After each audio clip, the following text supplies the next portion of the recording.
Hello Boro fans, it's Joe from Boro Fan TV and this is the preview for the upcoming game on Saturday the 10th of April with a 3 PM kickoff as the Boro take on Barnsley in the Sky Bet Championship at Oakwell.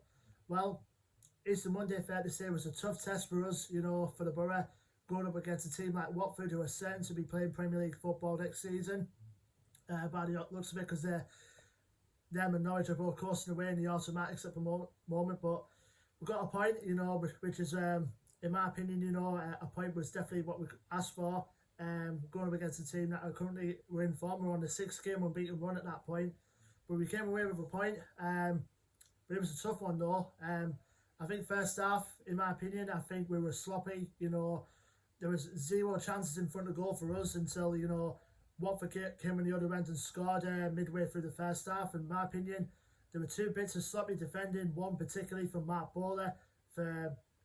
Seriously, he could have hacked the ball away anywhere, but instead he just looped it straight to Zinkernagel, who took the shot, and it took a nick off Ismail Assar, and Bettinelli was one-footed and it went in.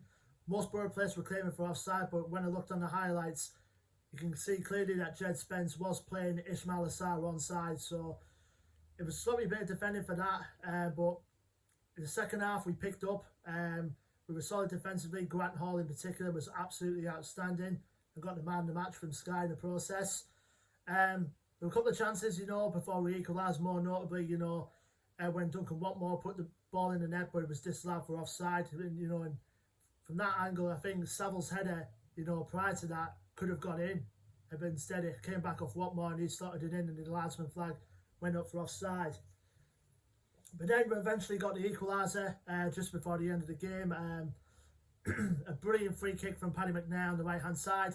And it found the head of Yannick Bolasie, who headed in past Daniel Balkman in the Watford goal to open his Boro account. So it was a great moment, I think, for Bolasie. He definitely deserved that. He was brought on as a substitute by Warnock for that reason and slotted it into the back of the net. And, we came away with a good point, a hard-earned point, but... position-wise, certainly didn't help us with the fact that Millwall picked up a win during their Easter Monday as well. So Boro slipped down to 10th place in the Championship going into this game. The gap between us and the top 6 at the moment is 9 points. Going into this game, there was still a chance of us can still catch up to the top 6. But I think, as I said, I probably said in the previous preview video, it'll now take a man, a miracle, I think, for us to even get into the top 6 now. It's just hoping that teams around us will slip up in those vital moments, but it's going to be an uphill task anyways, Boro fans. So my only hope for this season now is just to finish in the top half. A top half finish, compared to last season, I'd definitely take a top half finish, rather than getting into the playoffs and carry on a chance to get promoted. I think that'll be safe for next season, I think. Now, in the Watford game, we were obviously hit by a blow with the injury to Sam Morsey after that challenge from Nathaniel Shalabar. So Sam Morsey picked up a little ligament injury, which obviously will now keep him out for the rest of the season, which is gutting in some ways. Sam Morsey, ever since we brought him in from Wigan, I think has been the midfield general that we obviously needed, and will lay the groundwork for the defence, and obviously not afraid to put a challenge in, even though he does have his disciplinary problems here and there. I think we would have lost a few key games if not for Sam Morsey in that midfield. So to lose him now for the rest of the season is obviously quite gutting. But I think we got pretty much this centre midfield area covered anyways. The likes of Saville, the likes of Howson, even players like Mendes Lang, for example, can go into that position, or like Coulson, who started in the last couple of games, or even Marvin Johnson, or you might look into Warnock could look to his under-23s, the likes of Hayden Hackney coming back into the fold, hopefully, But fingers crossed, whatever side he picks, obviously it's going to be a tough role, to replace Morsey, I think, for this season. He joins the likes of Anthony Dykes-Steele and Marcus Brown, who are obviously out now for the rest of the season, and Dale Fry and Marcus Tavernier are still a couple of weeks away from recoveries from their injuries. So, apart from those injuries, the squad we got was pretty much okay to go. Now we're going to our opponents, Barnsley. going into this season, I would expect a club like Barnsley to be fighting amongst the relegation zone, this season, but they've pretty much been the story of the season so far. They're up there now fighting the chance to getting promoted via the playoffs. Going into this game, the Tykes are currently 5th in the championship going into this game, obviously 5 places above the Boro in the table. The record going into this game is played 40, won 20, drawn 8 and lost 12.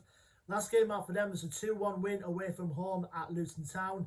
From when we last played Barnsley, obviously Gerhard Struber was their manager, but going into the game with obviously at home again at the Riverside, which I will get to in a sec. They had a manager in, like Gerhard Struber was their manager at the time, but he made his way off to the MLS in the end with the New York Red Bulls, and since then he's now been taken over. Barnsley are now under the stewardship of Valerian Ismail, who is a player I remember. He had a spell with Crystal Palace back in 1998 as a player, and he also played for the likes of Bayern Munich as well. Barnsley bought him over. He was previously manager of Lask in Austria, and he's since turned the club around, and fair play to him. I know he's only a young manager at 45, but he's done a tremendous job, I think, for Barnsley so far to get them where they are as we speak.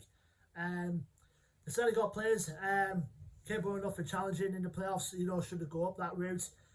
One player in particular has impressed me for Barnsley so far, and even though he's been there since January, is Daryl Dike, the striker who's there on loan from the MLS, from Orlando City. And I think he's a Premier League player in waiting, is the young American striker. I think if they want to buy him permanently, Orlando City are asking for at least 17 million of him for a club like Barnsley. I don't think you want to be paying that much, do you? But I think if a Premier League club, snaps him up, obviously he'll be a Premier League player in waiting. Is Daryl Dike, excuse me. Other players to watch out for Barnsley, Callum Styles is another player that's impressed me so far. He's a player who can play in like a Lewis Wing type role. He's that type of midfielder who can score goals from anywhere. I've seen some strikes from him this season that are absolutely brilliant. Other players to watch out for, Collie Woodrow is another player who, along with DK, can score goals decent goals at this level. Carlton Morris, who they brought in from January as well, he can play the super sub role the last few games for Barnsley.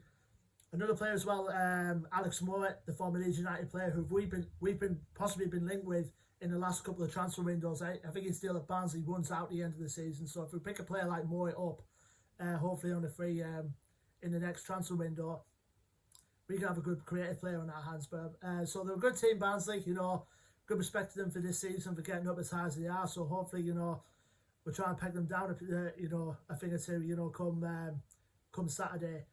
Now, obviously, last time we played Barnsley, they played us in the FA Cup and they beat us 2-0 in the Carabao Cup, and the league was a different story. We picked up the win by 2-1 against them at the Riverside, with goals from Johnny Howson and Chuba Akpom, netting the goals for the Boro.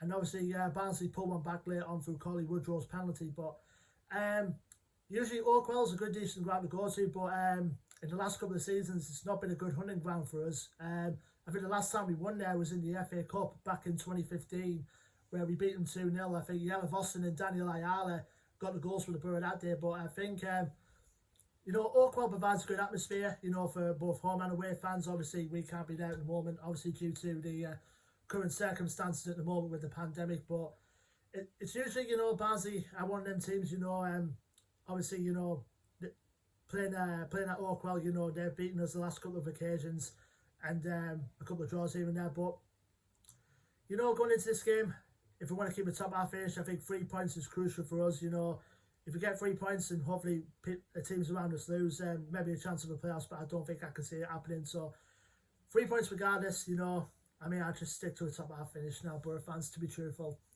Let me know your thoughts and predictions for this game in the comments below, Boro fans. Don't forget to like, share and subscribe as always. Our social media links are in the description below for our Facebook, Twitter and Instagram. Hopefully we'll have someone from Tykes TV coming over for our Monday night show this coming Monday, coming to review the Barnsley game. So keep an eye out for that this coming Monday. And until then, Boro fans, I've been Joe from Boro Fan TV, and I will see you on the next preview video, which will be for the game on the 17th of April as Boro welcome QPR to the Riverside. And so then, Boro fans, take care, stay safe and up the Borough.